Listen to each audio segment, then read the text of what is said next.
इस वीडियो में हम संस्कृत सुधा कक्षा 4 की कार्यपुस्तिका के 11वें और 12वें पाठ की वर्कशीट का हल देखेंगे।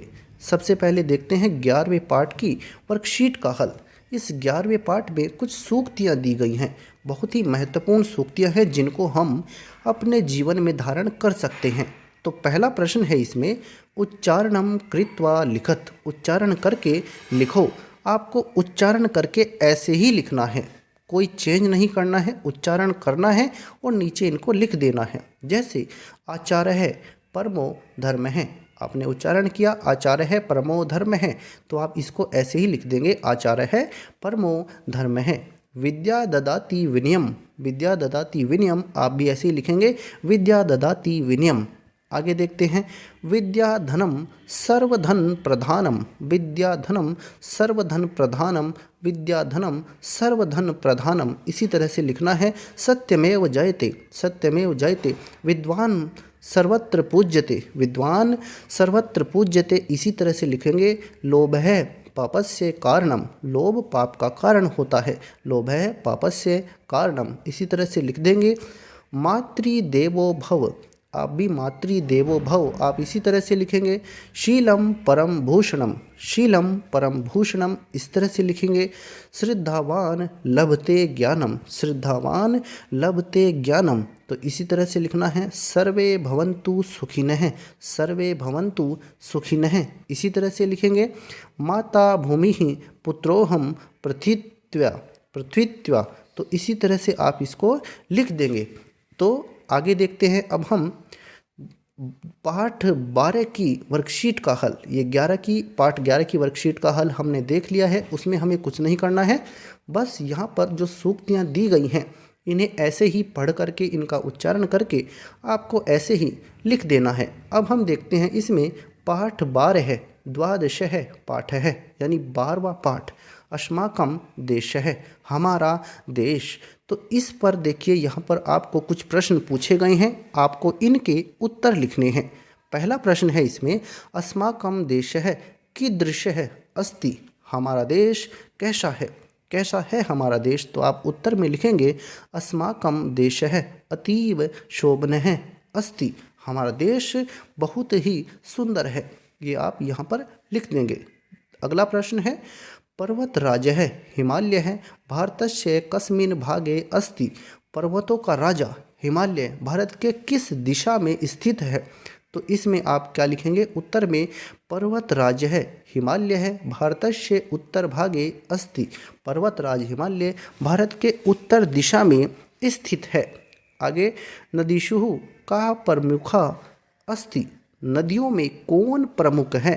तो नदियों में गंगा नदी प्रमुख है, आप लिखेंगे नदीषु गंगा प्रमुखा अस्ति, नदियों में गंगा प्रमुख है। भारतस्य दक्षिण भागे कह अस्ति, भारत की दक्षिण दिशा में कौन है। तो भारत की दक्षिण दिशा में कौन है, आप क्या लिखेंगे उत्तर में, भारतस्य दक्षिण भागे हिंद महासागर है अस्ति, भारत की दक्षिण दिशा में हिंद महासागर है, हिंद महासागर है भारत की दक्षिण दिशा में। आगे देखते हैं, सर्वे जनाः कथम बसंती, सब लोग कैसे बसते हैं कैसे रहते हैं। तो इस प्रश्न के उत्तर में आप लिखेंगे सर्वे जनाः स्नेहपूर्वकम वसंती, सभी लोग प्यार से रहते हैं। तो आप लिखेंगे स्नेहपूर्वकम वसंती, प्यार से रहते हैं। आगे देखते हैं, कह कस्य शब्दाभ्याम प्रश्न निर्माणम कुरुत, यहाँ पर आपको दो शब्द दिए गए हैं, एक तो दिया गया कह, एक दिया गया है कस्य। कस्य मतलब किसका, किसकी, किसके, और कह मतलब कौन। तो इन दोनों शब्दों का यूज़ करके आपको यहाँ पर प्रश्न बनाने हैं, उत्तर इन्होंने दिए हैं। जैसे भारत देश है अतीव शोभनः अस्ति, तो भारत देश बहुत ही सुंदर है।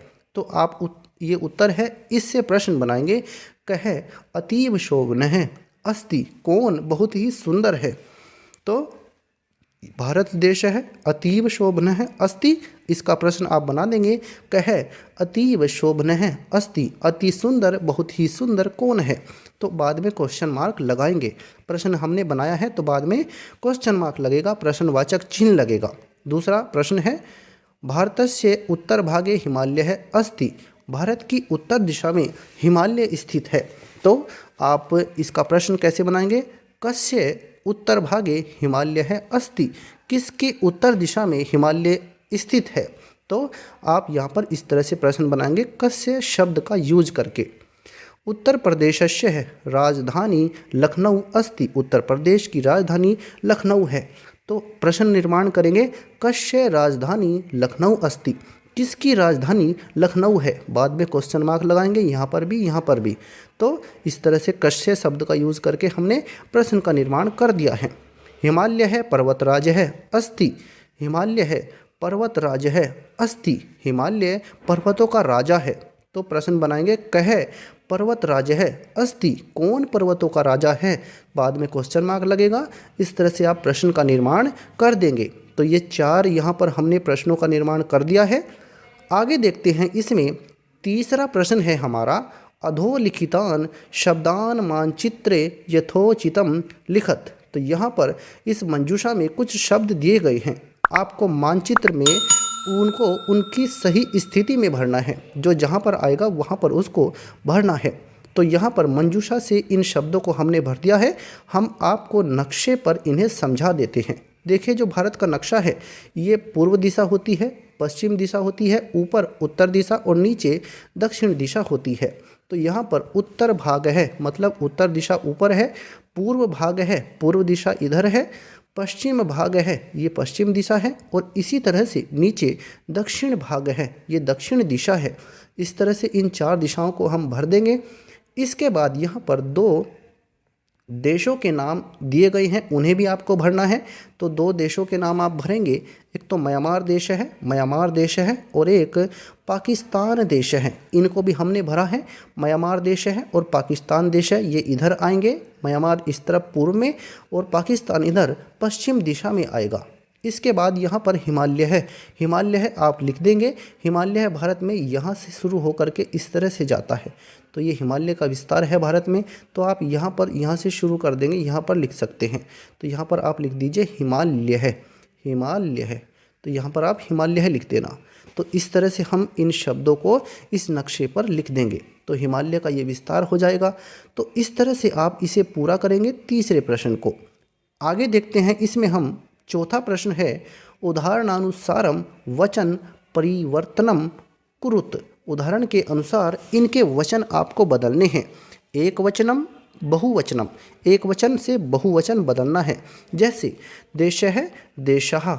आपको एक चीज़ और ध्यान रखनी है, जो अकारांत शब्द होते हैं जिनके अंत में विसर्ग लगा रहता है, अकारांत शब्द हैं ये, और इनके अंत में विसर्ग भी है और अकारांत शब्द भी हैं। उनका जो बहुवचन रूप होता है, बस आपको करना क्या है, उसमें आ की मात्रा जोड़ देनी है, बाकी कोई चेंज नहीं करना है। जैसे देशः का देशः बना है, तो श पर यहाँ पर आ की मात्रा लग गई है, ये बन गया है देशः। देशः एक वचन, देशः बहुवचन, धर्म है धर्मः, छात्र है छात्राः, जन है जनाः, पाठ है पाठः, बालक है बालकाः। इस तरह से हमने देखिए यहाँ पर आ की मात्रा लगा करके इनका बहुवचन रूप लिख दिया है। जो अकारांत होंगे और बाद में अगर उनके विसर्ग भी है तो इस तरह से आप उनका रूप बदलेंगे बहुवचन में। ये एक वचन, ये बहुवचन। देश है मतलब एक देश, देशः मतलब बहुत से देश, धर्म है मतलब एक धर्म, धर्मः मतलब बहुत सारे धर्म, छात्र है एक छात्र, और छात्रः मतलब बहुत से स्टूडेंट्स, बहुत से छात्र, जन है मतलब एक व्यक्ति, जनः मतलब बहुत से व्यक्ति, बहुत से लोग, पाठ है एक पाठ, पाठः बहुत से पाठ, बालक है एक लड़का, और बालकाः मतलब बहुत से लड़के। तो इस तरह से आप इनका रूप बदलेंगे। तो ये हमारा संस्कृत सुधा कक्षा 4 की जो कार्यपुस्तिका है उसके 12वें पाठ की वर्कशीट का हल है। अगर आपको यह वीडियो अच्छा लगा है तो कृपया करके इसे लाइक और शेयर करें और हमारे चैनल को सब्सक्राइब जरूर